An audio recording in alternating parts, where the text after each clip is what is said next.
The Weddings by Annabel podcast. This is the whys, not just the whats, behind weddings. Based in the UK's Cumbria and the Lake District, me and others invite you to join a conversation about the highs and lows, the delights and the concerns faced by anyone planning a wedding.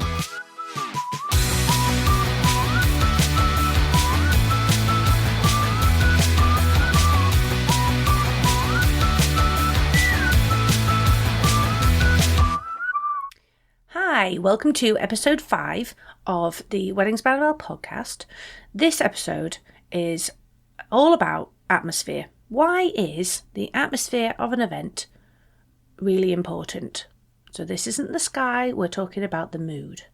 Actually, the dictionary definition is the pervading tone or mood of a place, situation or creative work, which I think is, I like that. I brought this up. It's just me today. I just wanted to do a quick little podcast for you, really, because this is something that I talk to my clients about all the time. It is a focus for me. So with every event that I do, and this isn't just weddings, I'm always looking at the atmosphere, the flow of the day, and the memories made. And if you aren't ticking off any of those with a certain element, then tell me why. Yeah, so atmosphere. This for me is easily summarised by thinking about your senses. Yeah, we all learn about those in school. There are certain things that will affect the atmosphere of an event really simply. So, colour, massive. Even if you're colourblind, it will make sure that the tone is set. We all know that colour can influence our mood.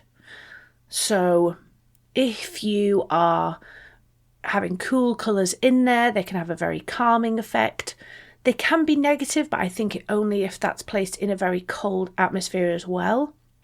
Whereas if you've got sunshine in a glorious summer's day and then you bring in some cool tones, beautiful, maybe with just a hint or a pop of a warmer colour will lift the mood of those anyway. So always think colour, you're thinking whether you're going warm and cool and whether that's going to affect the space. And then contrast is massive. So like I say, warm and cool, if you're going all white, then make that stand out with a bold behind it or a darker tone behind it.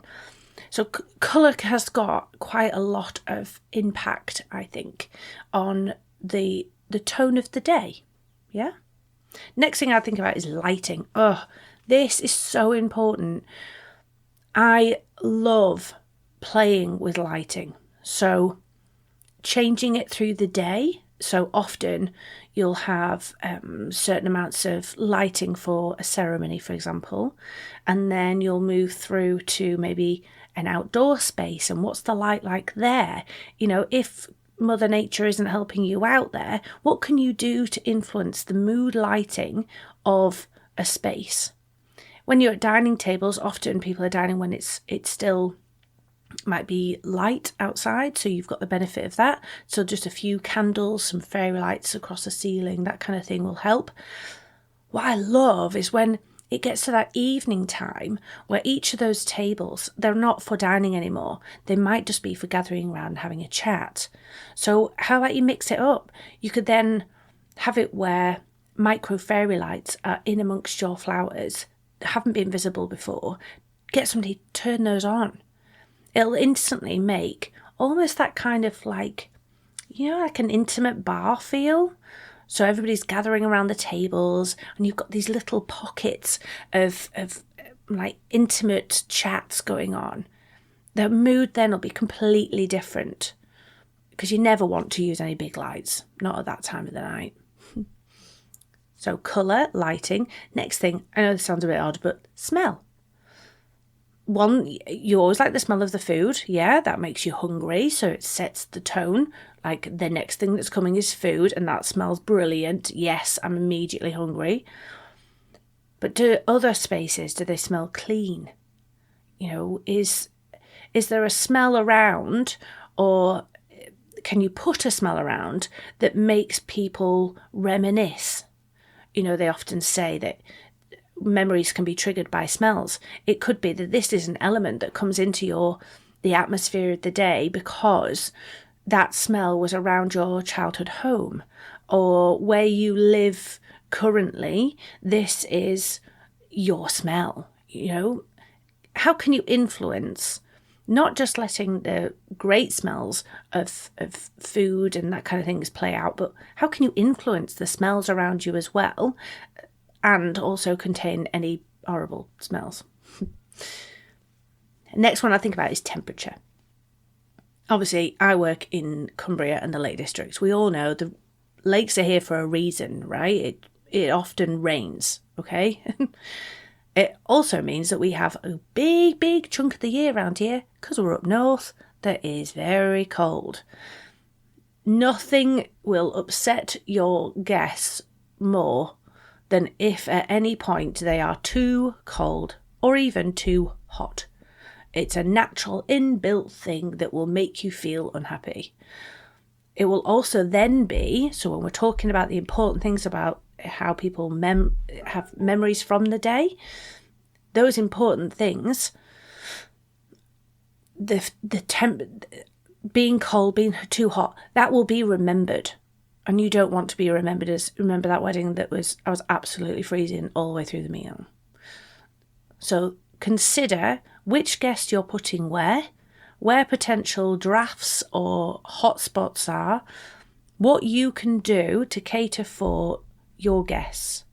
Now, don't make this into a big stress, because you can also just manage their expectations. You could say to each guest on your wedding website, or even on your invites, or just spread the word and say, by the way, if you're not having a hotel wedding where I would expect them to have some kind of temperature control anyway, if you're out in a marquee and it's, say, October or it's April, more likely that the temperatures are going to dip. So make sure that you set that expectation with your guests. Bring some layers. This might not be gloriously warm. Have some blankets in a box ready. You can pick those up throughout your time of the planning process. But yeah, have a think about it. Temperature. Okay, so we've done colour, lighting, smell, temperature. Next thing, I think, and this is almost like an interior design thing, really, more than an event management, but textures. I think as human beings, we are drawn, especially women, I think, correct me if I'm wrong though, we're drawn to the kind of intrigue of soft textures.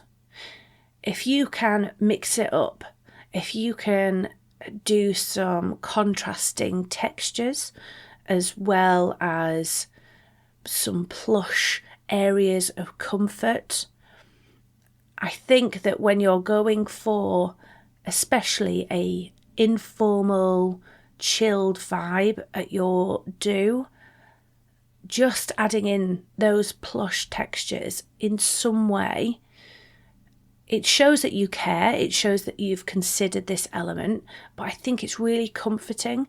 And as we are physically comfortable, we are then mentally comfortable. So layer it up. Why not? Next thing is sound. So we know, I'm sure everybody's been to an event where you go, oh my God, the bass on that speaker is so loud, it's like rattling my teeth. Or that I can't hear the speeches. They're so quiet that I feel awkward because I can't hear a word that they're saying. And I can't move closer because that's weird. Think about it, test it out. When your band are doing a sound check, you need to point out to them if there's anybody who is going to struggle with sound levels, and that's high or low. With your venue, have a test of the microphones. It could be the night before, which I call Friday Faff Day. It could be the night before, on Faff Day, that you get whoever's going to be giving a speech or emceeing or anything to test out the microphone. It could be that as part of the ceremony, have a run through. Are you projecting enough? Is that going to make people uncomfortable? Or actually, is it all completely fine? And yay, Great for you, well done. But it's best to test it out, right? Than that awkwardness of can't hear at the back type of scenario. Okay, so those are my things that I think affect that whole atmosphere. I mean, there's so many other things that I could throw into there. And all of these are affected whether you are a hotel venue, a DIY venue, whether you're in a form of tent, whether you're at a home, whether you're in an old barn. There's lots and lots of different things there that can all be adjusted. I think it's just really, really important that if you want people to feel comfortable and therefore have great memories of your event that you're putting all of this, time and money into, thinking through these little things, don't worry yourself about them, but have a moment, reflect on the decisions you've made and think, you know what, is this giving the atmosphere that I want? Now, on that, the atmosphere that you want for your wedding, I think there are pockets of the type of tone that people kind of fall into when planning a wedding and when hosting a wedding. I picture a scale. At one end, you've got a totally relaxed, chilled, informal. It's more like having a big house party with some form of ceremony thrown in. Yeah? Then at the other end, you have the formal. The traditions are upheld. There is, it's super smart. It's super elegant. It's, all of your P's and Q's. It's you can picture the scene, right? So these two ends of the spectrum. You can imagine how many variations then sit in between there. A lot of the clients that I deal with are smack bang in the middle. They want to have a super respectful celebration, and they want to be really inclusive to all of their friends and family, but they don't want to just go with traditions for tradition's sake. They actually are excited about finding their own version, their own variation. So no matter where you fit on that scale, and I think it's good to have a think about it and picture the tone, picture the atmosphere of the day, then all the decisions that you make from that point, you know how to orientate yourself. It's giving yourself a really nice focus. So I put the feelers out and I asked some questions of people about atmosphere and what they thought about it, whether they think it's important or not. And here are a couple of the questions that I thought I would answer while I've got the opportunity, like this. Which suppliers help with these elements? Okay, I have a huge list of awesome suppliers that I recommend. I recommend them because I've worked with them, I know how they work, and I like how they work, and they produce good stuff for my clients. So my clients have been happy with what they've done. When you're trying to find suppliers to help with all these things, remember that anytime you're asking a supplier anything, be really honest about what you want, what that looks like, and what budget you have for it, first off. Explain to them why you want those elements that they can offer, whether it's service, a product. Explain the atmosphere that you have thought about and how you would like whatever they provide to help with that. The more information, honestly and kindly, that you can give, the better they can then work for you. Don't presume they know. Don't hide your expectations. They can say yes or no, but you may as well just put it all out there. When it comes to things like influencing all those things that I've just talked about, so colour, the influences there will be your florist, your stationer, your venue, even your caterer. What colour plates are you having? Are you having coloured glassware? Where can that colour come from? I mean, it's flipping at anything. There's suppliers out there who you can go and get multicoloured different chairs.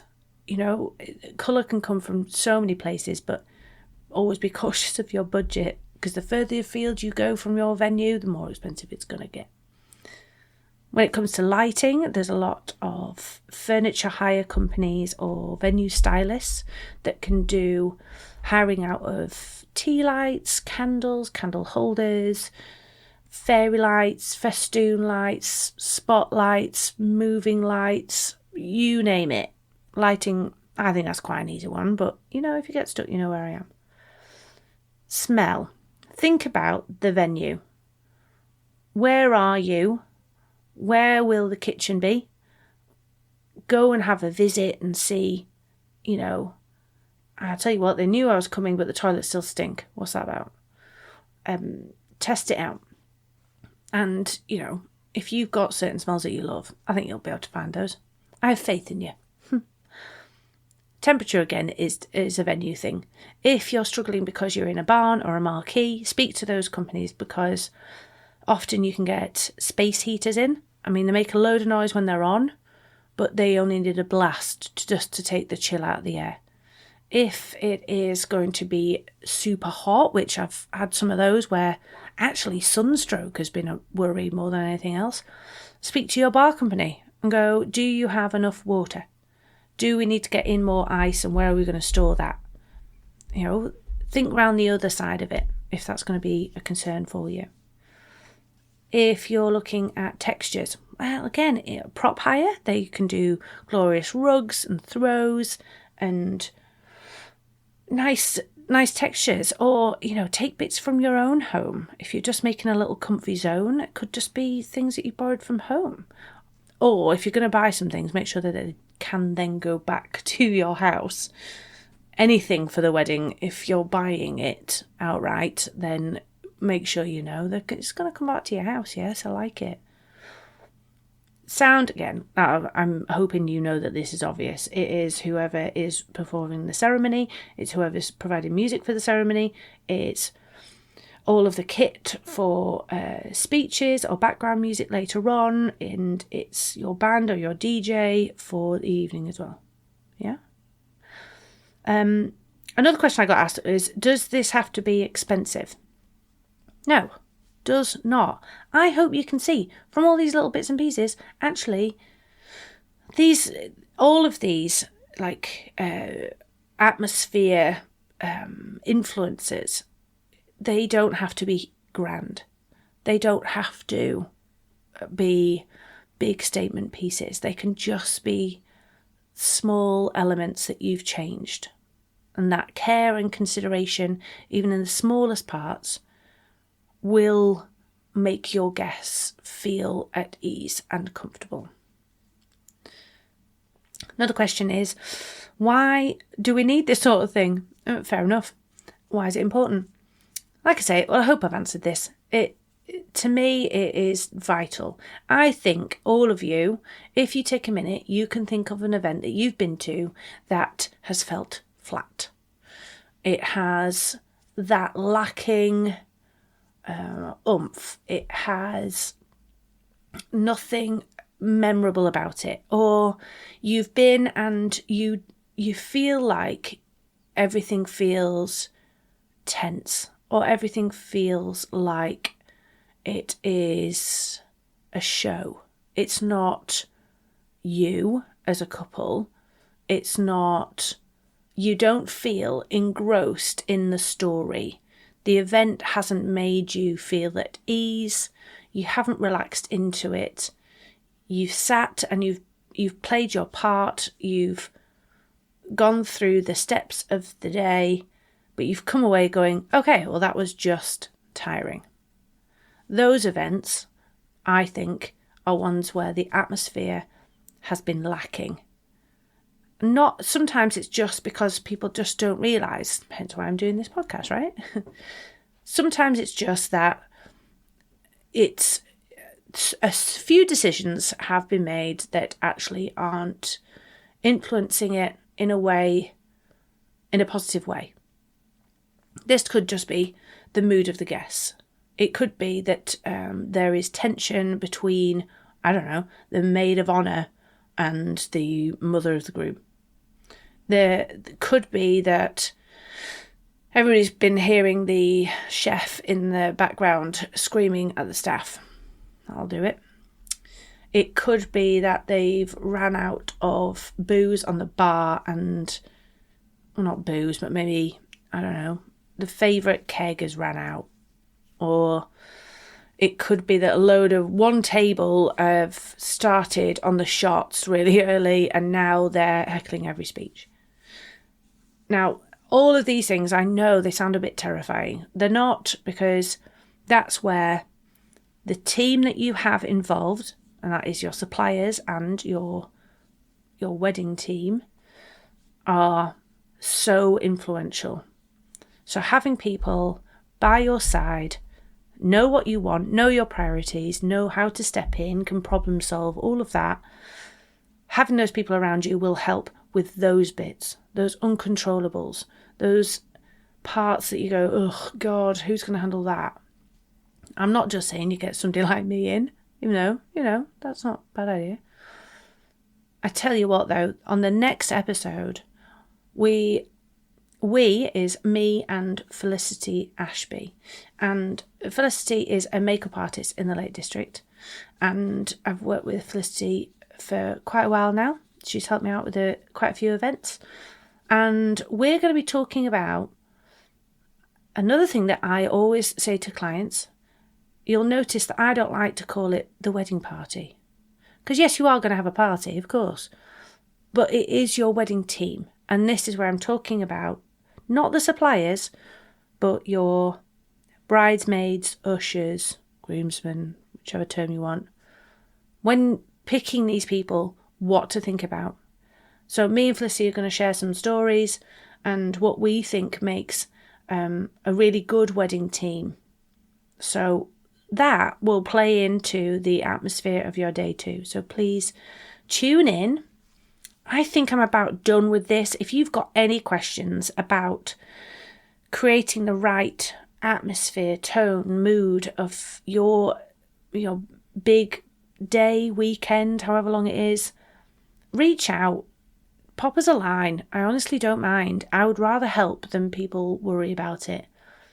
I hope there's been some helpful hints in there.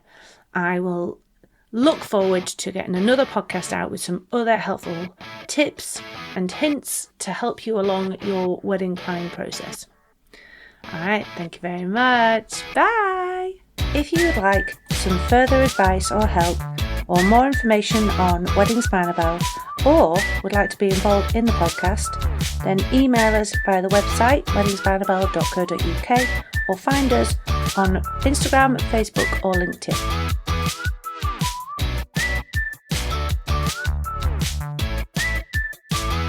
Okay, bye.